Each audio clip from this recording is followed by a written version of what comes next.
Everyone. Welcome to the HR Roundtable. I'm PJ Trudeau. Thank you so much for joining us today. We are very excited to have back with us Dr. Michelle Karen Paul, who's here for a second round to talk about AI.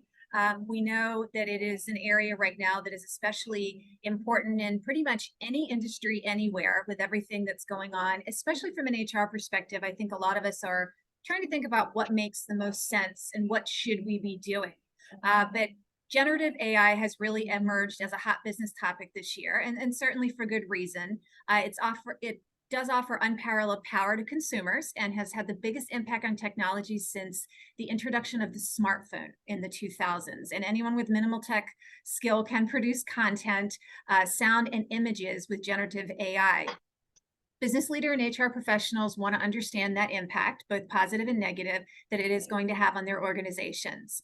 So I would like to turn it over to Dr. Michelle Karen Paul, who is a behavioral scientist with industrial organizational psychologist and an HR practitioner, who is going to help us learn more about generative AI and explore how it can be adopted in our organizations. Thanks, PJ. Great. So I'm so excited to be back for another conversation about generative AI. This time, our format is going to emphasize more discussion and really give you a chance to vote on which topics you want to kind of take a deeper dive on. So before we get started, I just wanted to kind of take our collective temperature here. So when you register for the webinar, we had you respond to two questions. And the first one was really about the extent to which your organization or maybe your clients, most of your clients, are using generative AI, in your work tasks. And you can see by the chart here that the largest proportion of you rarely use it, and then followed by sometimes and never. The small group here are your trailblazers that use it very often, which is 10% of the folks attending today, which is not a small amount. So we're going to would love to hear throughout the day some examples from those folks that are using it more, or your clients. Just really interested in building that into the conversation. So I wanted to just quickly give you an overview of what we're going to cover today. First, I'm going to give a recap of the 4 major things you need to know about generative AI. I do appreciate that we have folks here with varying levels of knowledge about AI, experience with AI. So I'm going to cover the basics before we can build on those topics for discussion. Second, we're going to have a discussion about the types of practices used by organizations that are currently embracing AI. Maybe some of those you all are engaged in already. We'd love to hear some of your experiences and talk about how we can best accelerate this work done in a responsible and ethical manner. Then third, I'm going to do a deep dive on an area that I know is all of importance and interest to everybody, and that's how to mitigate the risks associated with AI, which are quite significant. So we're going to talk about that in a little deep dive session. And then at the end, we're going to have some reflection questions and open Q&A for both folks to raise anything that we haven't covered yet. All right, so let's jump right in and get started. First, 4 things you need to know about generative AI. All right, so I'm going to cover these 4 things on the slide, kind of from left to right and then bottom. First, I'm going to talk about some basics of the tools themselves. Second, some trends in automation and jobs as a result of the impact of these technologies. Third, at the bottom, some skills of the future that are going to become and already becoming more important. And then finally, I'll touch on some of the risks and governance issues, but we'll get to that in more depth later, as I said. All right, first thing, the tools themselves. So AI really has been one of the most transformative technologies, as PJ mentioned. It's really creating paradigm shifts in the global job market. It's also impacting how we carry out business in various sectors, very significantly in the customer service and financial sectors. Those have kind of been the leading folks with the bushwhack in the jungle. There really is touching every industry, including healthcare, marketing, obviously HR, our own industry. And so everybody's work really, frankly, is going to be touched by AI.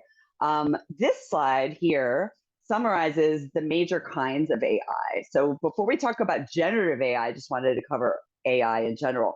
At its core, right, AI is just another type of software, right? And depending on how the tools are designed and trained, they can perform different types of tasks.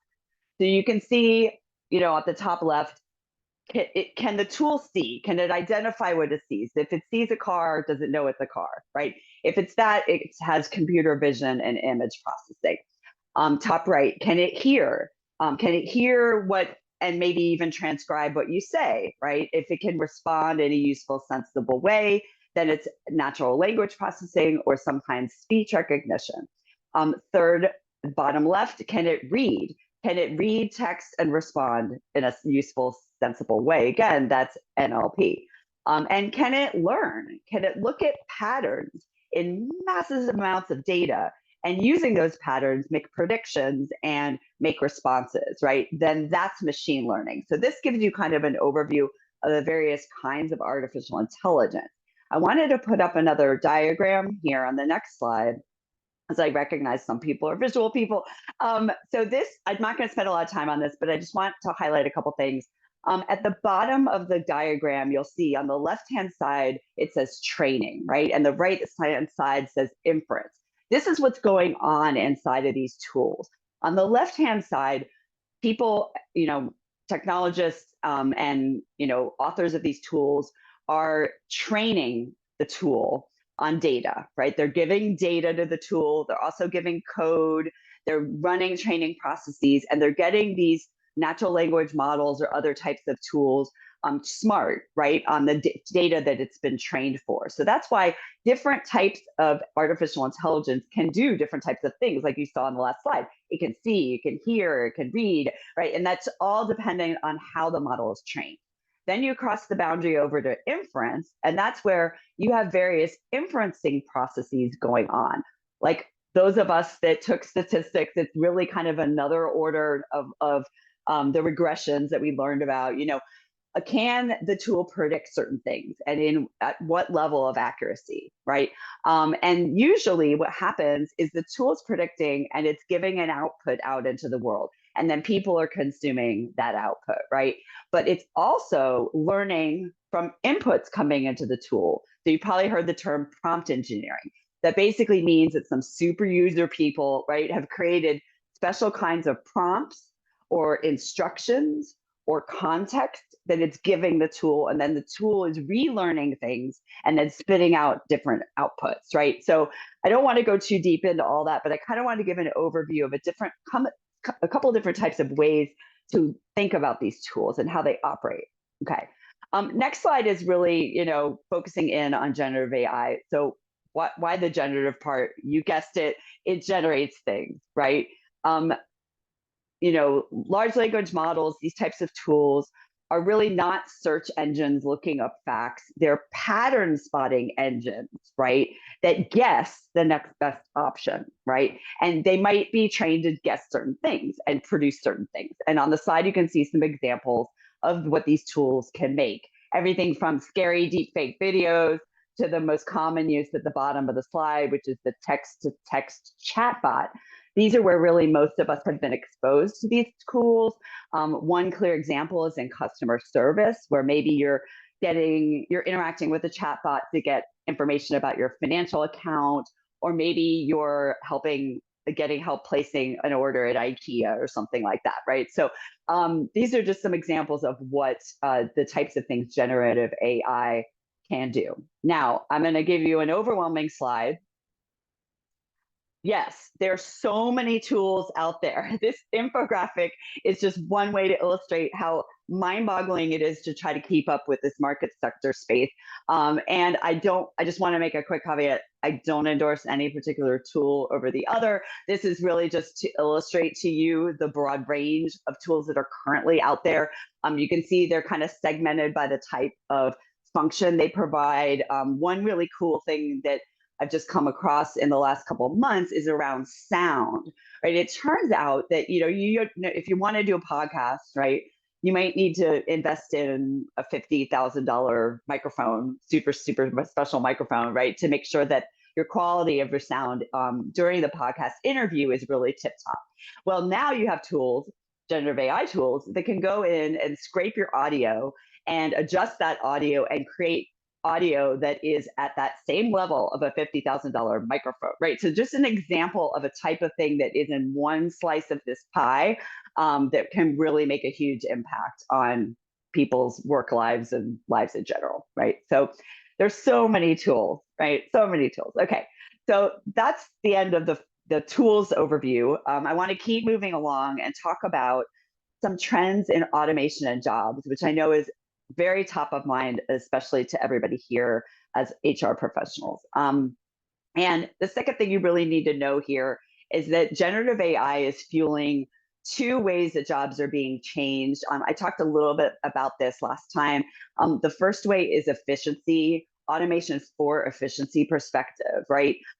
That's taking advantage of new ways to apply AI to workflows, grabbing slices of your workflow and automating those. Those have actually been going on for a while, but this is being supercharged with the new tools that are coming out.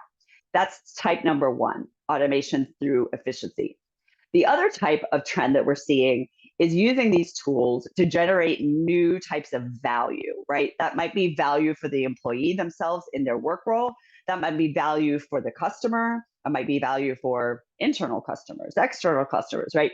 So there's really creating new sources of value. And it's the companies and organizations that focus on the second part that are really on the leading edge of using these tools to propel their business forward, right? But what does that really all mean for our jobs and the job market, you might wonder, right? So this slide, I've just highlighted a couple of major trends, right? We have job displacement, we have job enhancement, and then we have new job creation, right? In terms of job displacement, it's really important to understand that in most cases, entire jobs are not being displaced. I know people have been kind of seeing a lot of press about this, but in reality, when you look at the data, only portions of people's jobs will be changed. Frontline workers are the most prone to having their jobs adjusted because they really perform more repetitive tasks and things that are more susceptible to having a machine do. But really, frankly, up to 30 hours, some of the data from McKinsey and IBM on this slide highlights that up to about 30% of global work hours will probably be automated by 2030. So that is a chunk of the work, but it's not entire jobs in most cases. And it's not displacing workers in the general sense, right? So moving on to the second trend in the center of the slide is enhancement. This is where we're seeing the most going on and where we as HR professionals, frankly, are poised to take the most action. We have to think about how can we help people really design their jobs. When certain tasks are performed by machines, what can people do with the time that's freed up, right? And I'll talk a little bit more about that as we get into skills of the future and also practices that organizations are using who are embracing AI. On the right-hand side of the slide, just wanted to highlight there are new jobs being created. There's some new ones. Some people may need to switch occupations or augment their skill set. But really, a lot of the new jobs, as you would imagine, naturally are in the tech-centric job families, right? Things like data scientists, and also jobs that are adjacent to the use of these AI tools, like AI strategists or people who help kind of maintain the tool, the maintenance technician, right? That helps to make sure that the tool is running as it's supposed to and are hooked into the risks and the governance entity in that organization to really be able to police these tools. Now, I wanted to share a little story that I heard recently. So it turns out that the Microsoft CEO, Satya Nadella, last week did an interview about the impact of AI on workers. I just found the comments to be really interesting. Said that some of the AI tools will enable kind of frontline workers, right, in many industries to learn new skills and accomplish new tasks. And he used an example of a British police officer he had met last year who, although he had no coding skill, had used, of course, one of Microsoft's products to build a simple software application for his team, right? And it helped his team, who were beat cops, right? And Nadella, the Microsoft CEO, says, "Oh, well, then IT level wages can make it to the front line. Like an IT level coding wage can start to impact how a beat cop is paid, right? And he's arguing that now that the beat cop can create apps, the cop's wages should climb to be closer to what the programmer makes, right? Now, on one hand, that kind of makes sense. I mean, some economists are making the same point. Generative AI, co-pilots, and chat GPTs and other tools can allow people who have been increasingly squeezed out of the middle class to rejoin that middle class by adopting new skills that get them to take on some of the functions, right, of higher wage earners without needing all the qualifications and background skills and everything, right? Well, okay, so there is an argument for that, but there are a couple of huge caveats, right? And conveniently, the Microsoft CEO didn't really mention these. Again, I'm not dissing Microsoft as a particular thing, just using it as an example. But the caveats really, so first, what happens to the wages of the average coder? You would think those would go down, right? Like you think of the Uber effect, right? When Uber let essentially anyone become a cabbie, the right, the earnings of licensed cabbies fell, right? So, maybe earnings are going to become more barbell shaped on the curve, right? And those at the top of the field will still be able to command really high wages, but not necessarily everyone, right?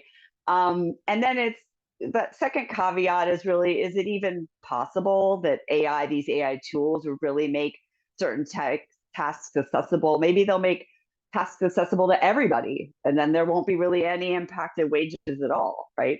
And then the third caveat that the CEO failed to mention is what happens to managers' expectations and people's workloads, right? As a result of these tools, right? Past experience of office productivity software and workplace applications kind of showed this.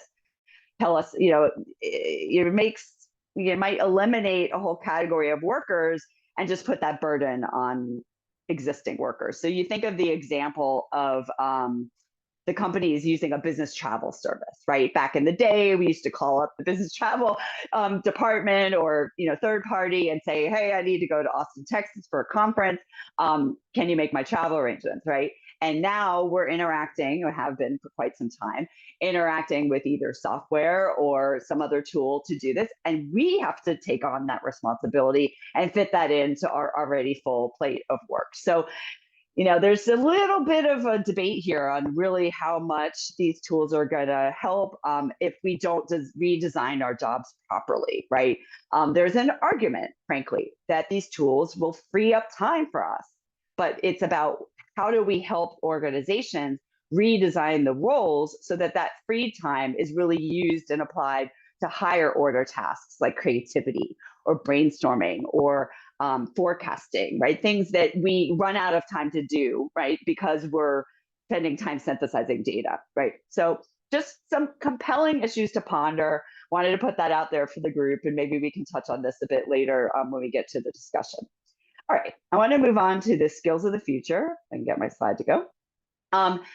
The third area is really, looking at what skills are going to become and are already becoming more important. I'm going to just touch on these quickly because we could talk about these more later. But the first class on the left is around upskilling and reskilling. And I really want to emphasize what the tagline says at the bottom of this slide. And that's that there is no AI ready workforce for you to hire.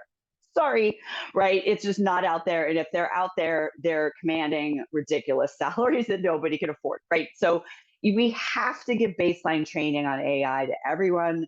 We have to add AI tools and AI skills, related skills, awareness to everybody, right?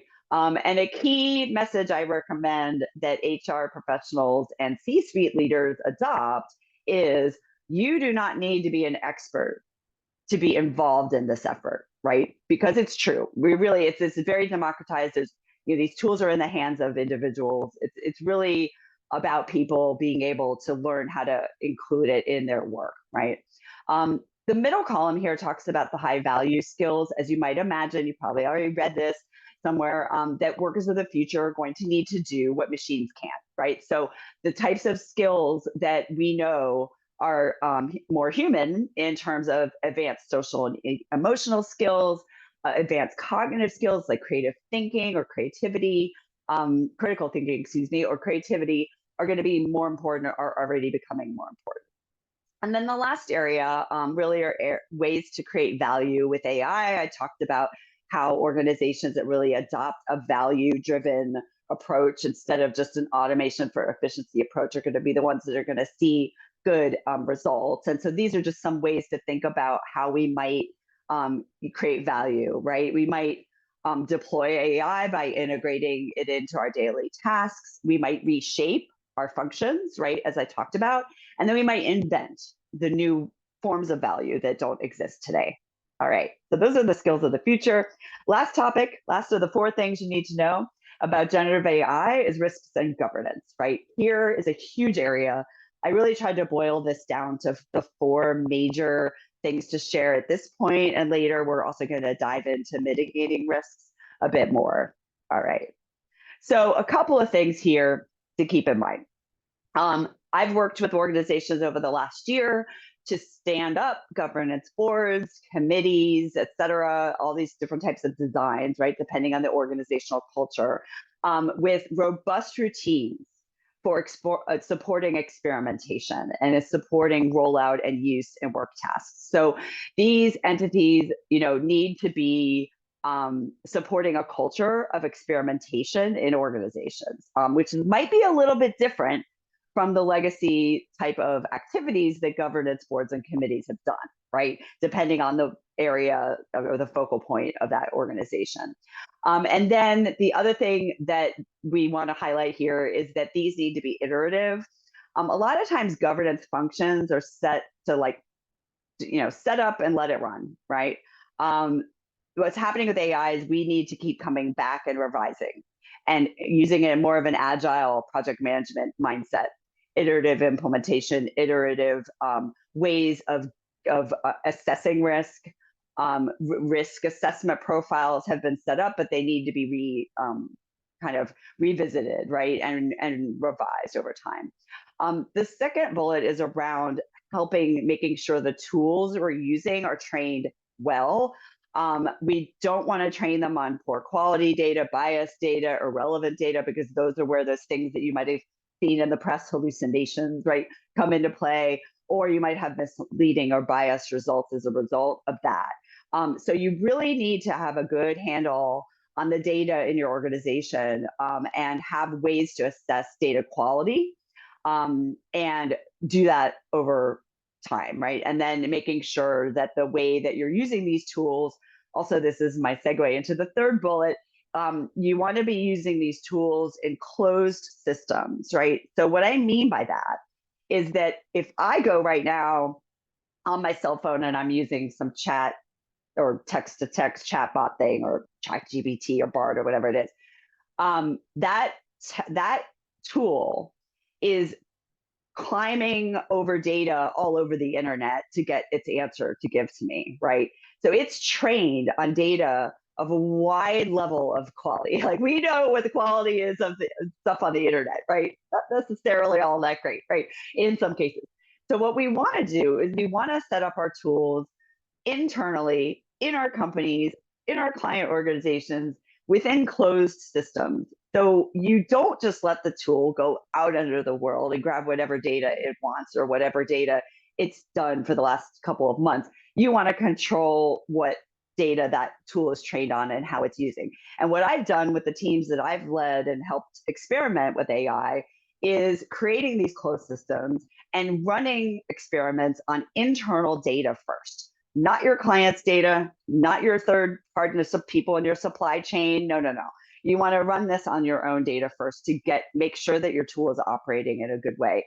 And those are the kind of atmosphere where you can you can have confidentiality and security protocols. You can test out your privacy. You could test out biases. Now, a quick aside is that we're humans, so we really do bring bias to everything, right? It's just, we do. This is a way of making sure that we have checks and balances about our systems and our tools, and that we have the, I guess, the transparency, right? And the vulnerability of saying, hey, this isn't right, right? And that's more about creating that culture in the organization of experimentation. the last bullet is super important. If for those of you that were here the last time, you heard me talk about this. We have to be intentional about how we're training these tools or protocols, as well as the types of humans involved.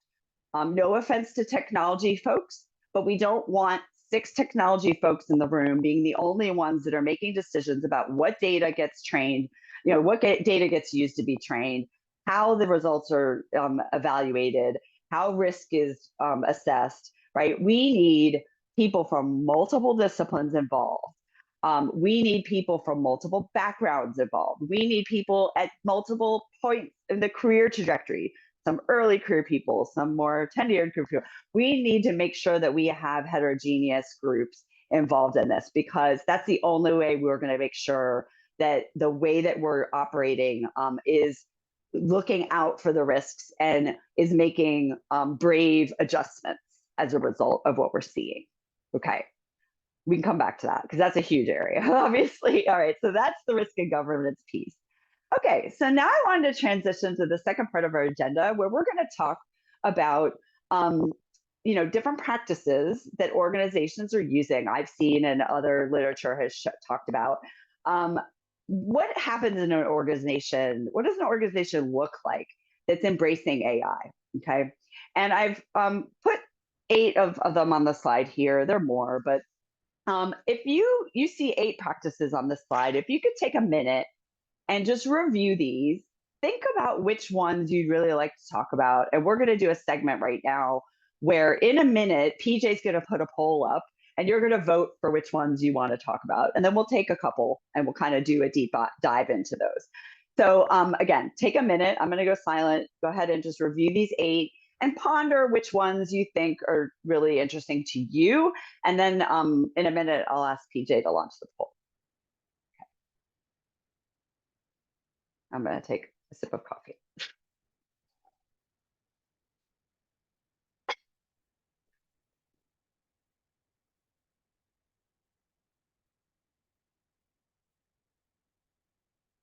All right, so PJ, why don't you launch the poll? And if everybody could vote, you could pick top 2. That's probably the best way. Which of the following practices would you like to discuss? And we can do that. I'll give you all a minute to put in your vote.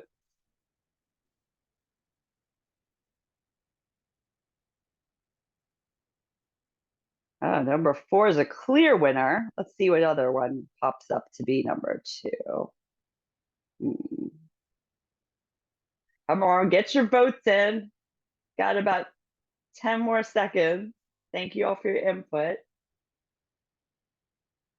Okay. All right. So let's close the poll. I think our top result is number 4, developing workers to effectively leverage AI. Excuse me. The second one, barely, is number 1, which is implementing an AI strategic plan or framework. And then we have number 2 and number 5 as close thirds. So thank you. You can stop sharing the poll. Appreciate that. All right. So let's dive into number 4 first. Developing workers to effectively leverage AI.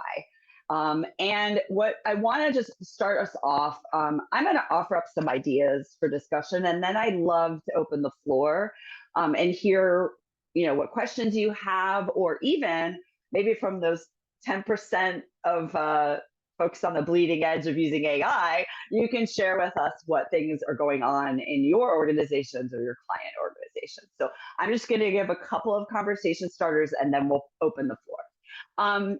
So with upskilling, a lot of us might have already been in the training and development field for years. What we see that's a little bit different now is an acceleration of things like micro-learning and curated learning paths that are done almost automatically by these tools. So you can have not only the baseline AI knowledge provided, but you can use AI in your learning and development system as well, right? Another thing to build AI chops in your organization is to make sure that you have mechanisms to connect employees with one another, to broker conversations, hopefully at the team level, about use of AI, about how people are feeling, about what's working well, about what might not have worked so well, about how people in different disciplines can support one another. And I think, you know, there's been some talk about, oh, well, we're worried because AI and the use of AI might kind of atrophy our creative muscles, right? So that might be a topic of how, of what, it's a topic that you might want to help folks take on and discuss, because organizations really do need to keep driving for those capabilities that they know they need, and keep the focus on those skill sets, right? Creativity and critical thinking and advanced cognitive skills, right? And it's really going to over time going to become, once everyone kind of gets a baseline understanding of AI, it'll become less about your relationship to AI and really, frankly, more about the core capabilities in your job function and how to really advance that and kind of, you know, surpass kind of moderate performance, right? So those are my conversation starters. Would love to open the floor. Anyone feel free to come on camera, join me on camera, or come off mute and offer up any questions you have. Or if you're using AI or you've had experience helping workers develop AI skills or leverage AI in their jobs, I would love to hear your stories. Who wants to be brave and come on first?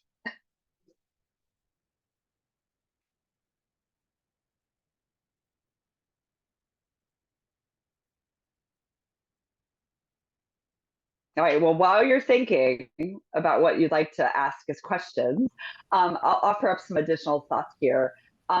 You've probably heard the term AI is like an intern, right? A college intern that's working at your company. It's a really good way to think about AI and using AI in somebody's role, right? So I might use AI to help me brainstorm if I'm doing a pitch deck or if I'm trying to create a new process, right? But the information I'm getting from AI is really just a starting point. I need to be, it may be wrong, right? So I need, especially if I'm using it in a way that is where it's using data that it hasn't been trained on inside my company, right? And so I might use it as a starting point. I might make sure that I verify that, and basically treat the information like starter information. Never rely on it, right? Especially now. Maybe in a year or two, we could. But that's something that's pretty common, a really good frame of mind for people to think about. And the types of things you might want to use AI for in your job or help your clients or your organization include AI. First are the things that are repetitive, the things that are predictable. Also then on the other end of the continuum are brainstorming and kind of creative starters, right? So some people suffer from the blank page syndrome. Oh gosh, I'm looking at a blank page, can't get myself started. And sometimes using these types of tools, just like you probably used to, might have turned your bookshelf, right? It might have grabbed a book and started to leaf through it, like in the old days, right? Dating myself, but you're right. And now you might use these tools to help you, start brainstorming. So just some other ideas. Any thoughts? Anything anyone want to share that they're doing in this area or questions you have? Michelle Ann had a question. Great. Yeah, thank you for this, Michelle.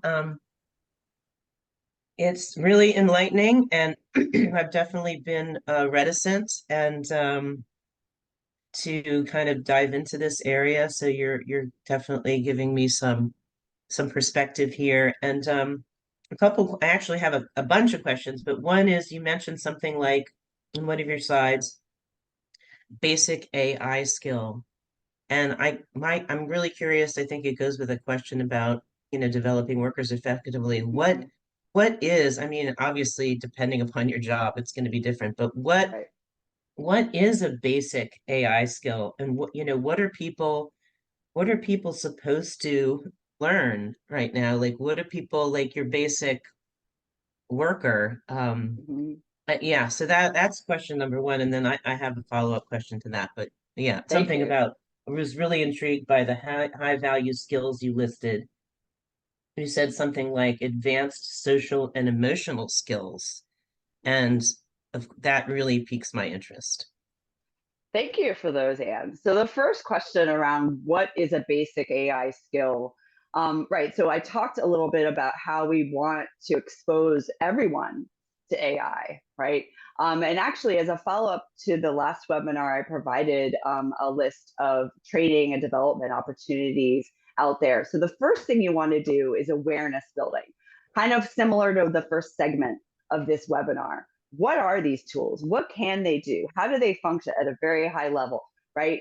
And what kinds of things in your job are the most suited or most kind of primed, right, to benefit from these tools? Because what's happening is before, when we implemented a new technology, a new software system, let's say a new marketing platform or something like that, right?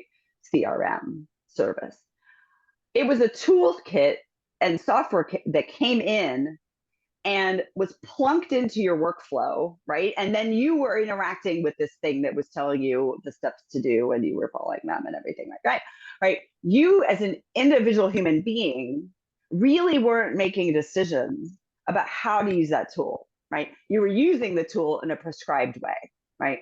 What's different about these tools is that they are in the hands of individual actors making micro decisions all day long about what to do and how to use them, right? And so it's more important for everybody to have that awareness, right, of what the tools are, where they're most helpful, where they're most risky, what to keep, what kinds of, caution flags, right, you need to keep in your consciousness when because individuals are using these tools, right? Not Uh, systems necessarily, right?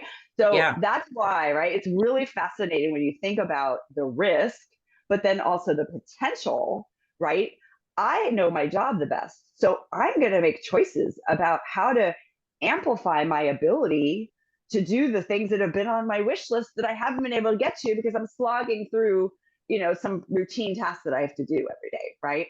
So from a perspective of like job enhancement, and I don't know, I mean, probably like many of you, we got into this field because we wanted to help people have fulfilling jobs every day of their lives, right? I mean, that's kind of why we're here, right? So in one sense, it's scary, right? But in the other flip side, it is a lot of potential to that's why I use the term unleash potential in the title of this webinar, because it does have the ability to get those wish list tasks that I might have had that I never get the time to get to, and put them in the forefront of my job. So base understanding of AI allows people to make those choices at the very basic level.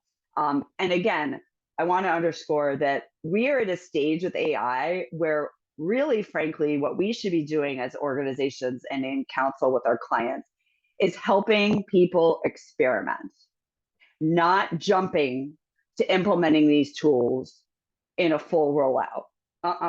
Right? We are in experimentation stage. So that's why I talked about getting that experimental muscle in your organization or your client's organization, because we want to help kind of sponsor, right, these experiments. And having that baseline understanding helps people who are not technology people join those experiments and be part of those heterogeneous teams that I talked about earlier, because it's so important to have people other than technology people involved, right? So that's my answer to the first part of your question. The second, with the high value skills, and in particular, the advanced social and emotional skills, right? This is really, frankly, where, you know, machines are not well suited, right? I take strategic planning as a function, as for example, right? Those of us that have been involved in strategic planning routines, um, can think about the types of nuanced conversations that exist in that forum. That if you're in a facilitation role, the way that you need to judge the participants and foster communication and foster new ideas, but then help the group get to some level of consensus and cohesion around ideas, right? There's a lot of dynamics at play. Machines are not going to be good at doing that. We are, right? So that's a good example of an area where I don't think AI is really going to help, but our ability to bolster our skill sets in those social, emotional areas is really important. So that's the example I would use to kind of illustrate that.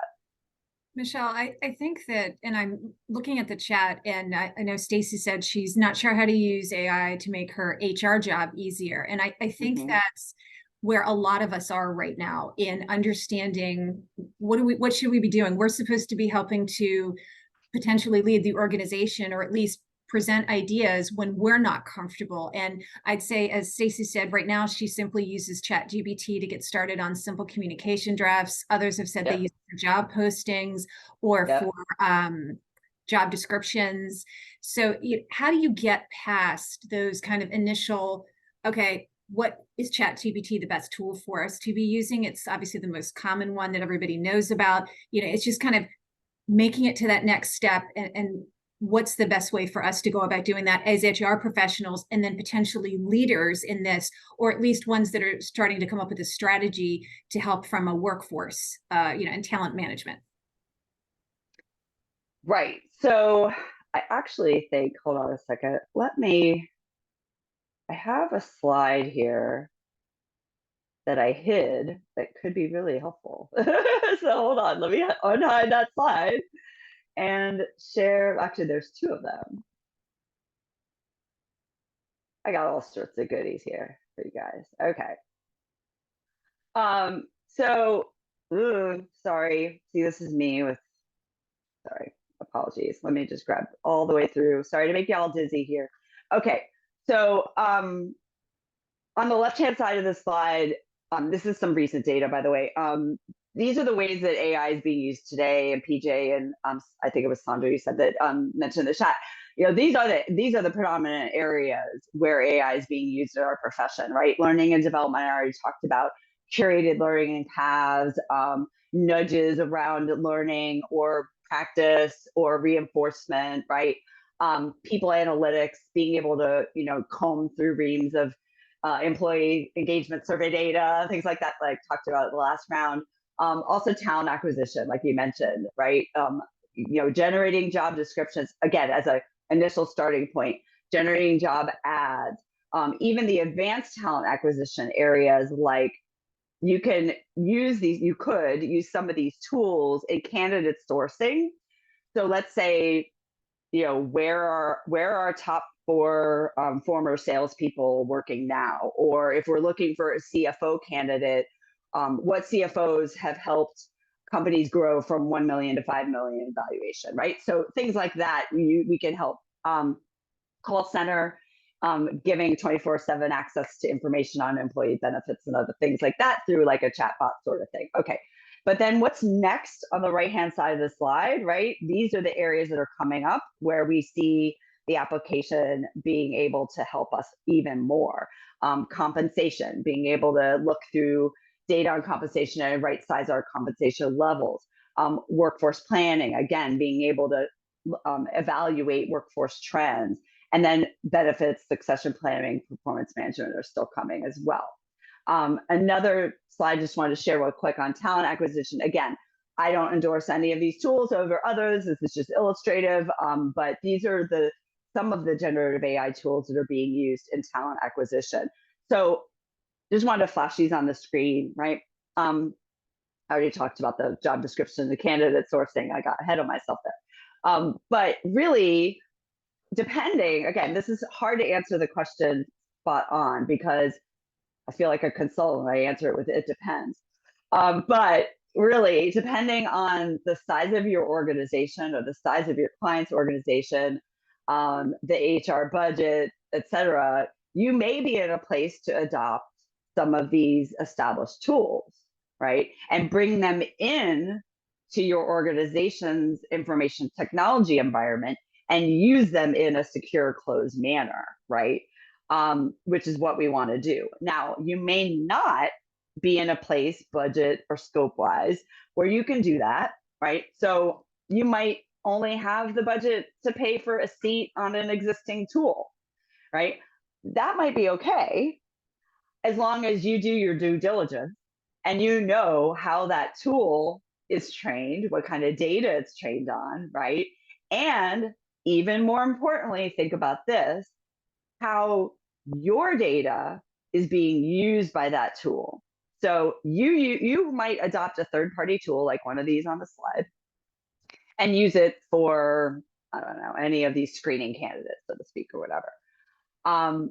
Or you have to consider, are you putting your company or your client's company's data into this tool? And then how is that information that you've given the tool used, right? Is it kept within the tool and not shared with anyone else? Is it used by that tool to train that tool and then that becomes part of the tool's answers for somebody else? Right? So there are ways, remember that diagram I showed earlier, the scary one with the training on the left and the inference on the right? Well, inference, remember, went two directions, right? It goes out of the world and then it's grabbing and it's bringing in, right? So you have to just consider the implications in particular when you're using third-party tools. And it's really just more about doing the due diligence and maybe help, working with your legal department to make sure that you have a contractual language around your relationship with that tool and how your data is going to be used, right? It's a little bit of a scary step to take, but, partner with legal, partner with contracts, work through these things. And again, I really do recommend doing small scale experiments. So you wouldn't want to just say, oh, okay, well, I'm going to, on day one, start screening all of my jobs this way. You might take a small subsample of different occupations and just test it out and see how it's working. So I hope I answered the question. If there are any follow-up questions, let me know. I do know that you did have a handout that you wanted us to share, just kind of keeping an eye on time. Did you want to put that in the chat now? Is it a good time within the presentation? Sure, that'd be great. Yeah. I have one more. I have a question prompted by that. Go ahead. That bullet, screening and fraud detection, identify when candidates are using GPT. Can you say a little bit more about that? I mean, how? Yeah. So there are tools now that can pick up whether a candidate has used a generative AI tool to generate the candidate's cover letter or to generate the candidate's resume. Yeah. Right. And so that is a little bit, and also there's tools that, well, these have been around for a while, but they can go and verify that somebody has a degree from the entity that they say they have the degree from, like things like that. The tools can help. So you're using the AI tool to identify whether somebody is using AI. Yeah. Wow. So isn't it fun? Yeah. That's adding an extra job, element to the job description right there. Yep. I have a question about, so if we're looking at a new HCM or HRS, do we want to, like, should that be part and parcel of okay, what does your system do that's so different than others? Like, should we specifically be screening out, like, are you using any AI systems, for instance, to help with talent acquisition? Like, just so we don't, purchase an HCM that's going to be stale next year because it's not integrated with any AI. Brilliant comment / question. Absolutely. I mean, I would definitely, these technologies are changing so rapidly and evolving so rapidly that, you could sit back and say, well, I'm going to wait a year or two, and then I'll, make sure to prioritize getting a system that has these tools in there. But honestly, you're probably going to miss a competitive advantage that's pretty significant.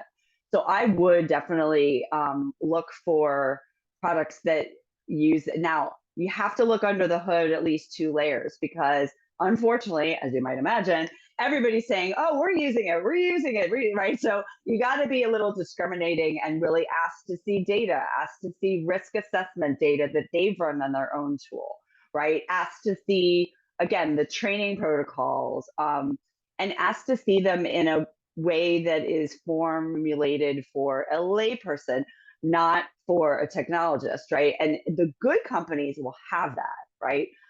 If a company doesn't have that available, you can move on, right? Because you don't want to try to be evaluating something that's really outside of our skill set as an HR professional. I mean, that's the whole thing. You've probably heard this term explainability, maybe or maybe not. One of the things that the governance function looks for in an organization is, can the tool explain how it's come to its conclusions, right? And so the similar phenomenon exists when you're evaluating software to procure. Can the company explain how the tool is working, right? Can the company explain how it's trained and what protocols they have and checks and balances to catch bias and remediate bias, right? Things like that. Absolutely. I love the comment question from you, Cora. Yeah, it's beautiful. Great. I could make a comment to that. Yes, please. Yep. I would Patty. just say that we started using our HRIS. It was a fairly new HRIS to screen applicants, and we began testing because we weren't getting as many applicants through as normal. And it was eliminating using some sort of bias. We couldn't tell exactly what kind of bias it was using, but sometimes it would let through people that shouldn't be let through, and then other times it was not letting through people that should have been let through. And our questions were pretty simple. The screening questions were pretty simple. So I would just say, just like what you were talking about, you've really got to test.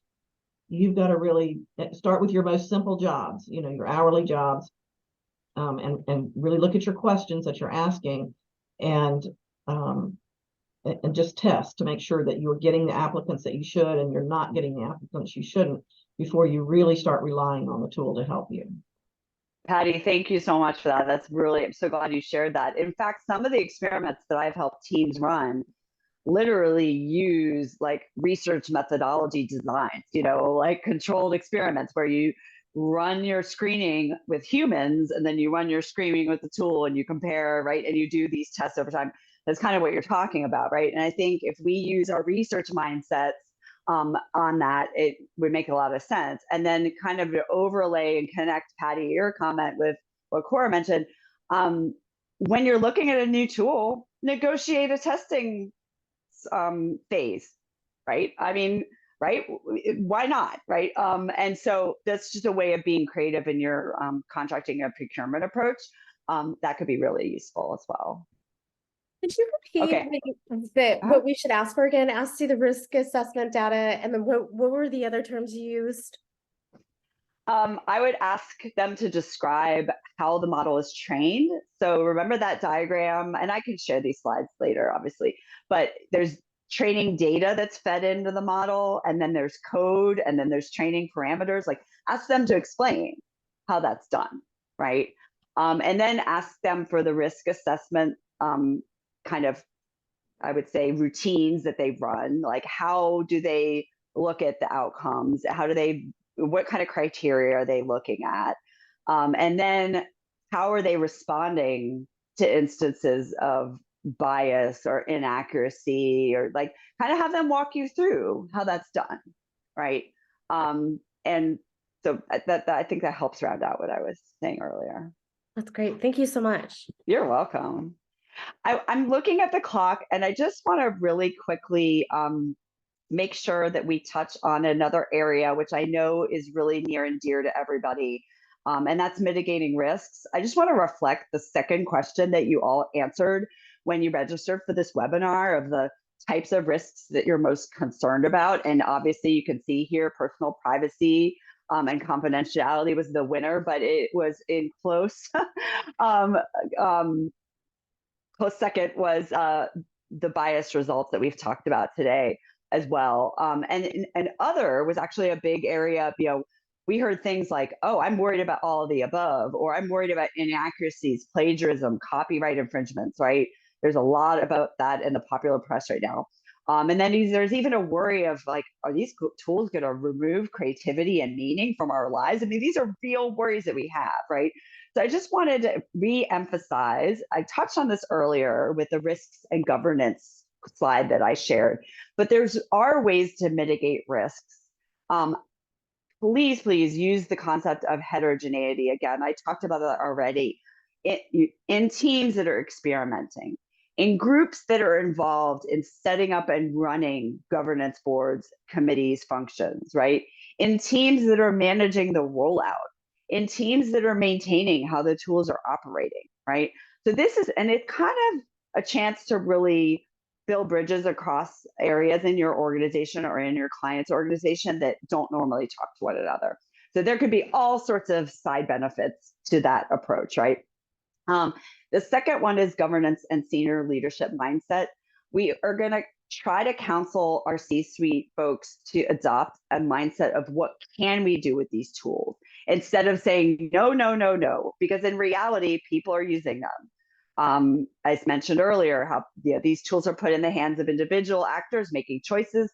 Senior leadership really needs to be listening, discussing how it's going, creating forums for that, emphasizing responsible use, which also includes raising issues when they happen. And it's okay to fail, and it's okay to shed light on a situation where we're finding bias, right? So again, that should be part of what's going on. And then third is the intentional experimentation. I've talked about that a good amount already today. And then finally, employee engagement listening, right? So this is kind of a cool new opportunity to engage with the workforce about a topic, right? We all have employee engagement methodologies and tools and things, practices that go on. You could just layer this into the mechanisms you already have going in your organizations or in your client organization about helping to adopt this kind of discussion. Okay, so I'm going to skip to, I did have a slide on governance, but I can give this to you all. And if you have questions, feel free to contact me anytime. I'd love to talk about it. But I wanted to end just with some reflection questions. I know we're right at the end time, but if anybody wants to come off of mute and share, these are some questions that I think about every day, right? How do we facilitate discussions about AI as a value creation tool? How do we guide leaders to adopt that mindset I just talked about? And how do we lead strategic discussions about the workforce implications? So if anyone has any final reflection, comments, or questions to add, I'd love to hear them as we wrap up. Anything burning you wanted to raise before we close, please feel free to come off mute.